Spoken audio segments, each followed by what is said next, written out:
আমার শাশুড়ি মনে হয় আমার খাবারের মধ্যে ঘুমের ওষুধ মিশিয়ে দিয়েছিল, কারণ আমি কিছুই বুঝতে পারিনি কি।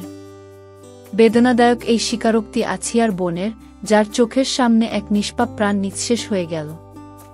রাতের বেলায় তিনজন একসঙ্গে ঘুমিয়েছিলেন, কিন্তু কিভাবে সব বদলে গেল তা বুঝতেই পারেননি তিনি। রাত ৮টার পর ঘুমিয়ে পড়েছিলেন, কিন্তু ফজরের কিছু আগে উঠে দেখেন দরজা খোলা আর বোনটি নিথর হয়ে পড়ে আছে। আমি বাথরুম থেকে ফিরে দেখি ও পড়ে আছে।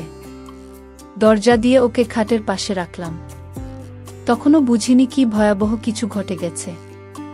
কিছুক্ষণ পর ও কষ্টে কাঁদতে শুরু করে, বলে, আপু, আমার অনেক কষ্ট হচ্ছে, আমার শরীর জ্বালাপোড়া করছে।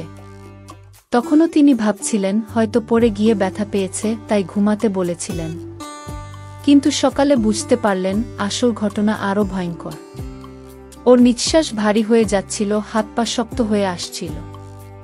আমি ওকে জিজ্ঞেস করলাম, কি হয়েছে? ও বলল, তারা আমার সাথে এটা করেছে। আমি তখনও কিছু বুঝতে পারিনি, কারণ আমাকেও ঘুমের ওষুধ দিয়ে অচেতন করে রাখা হয়েছিল। সকালের দিকে আরও অবস্থা খারাপ হয়। শ্বাস নিতে কষ্ট হচ্ছিল, মুখে আঘাতের চিহ্ন ছিল।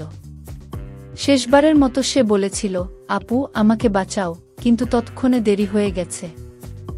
আমার বোনের এই ঘটনার সাথে আমাদের শ্বশুরবাড়ির সবাই জড়িত। তাদের প্রত্যেকের দৃষ্টান্তমূলক শাস্তি হওয়া উচিত। শুধু ফাঁসি দিলেই এদের অপরাধের সাজা শেষ হবে না।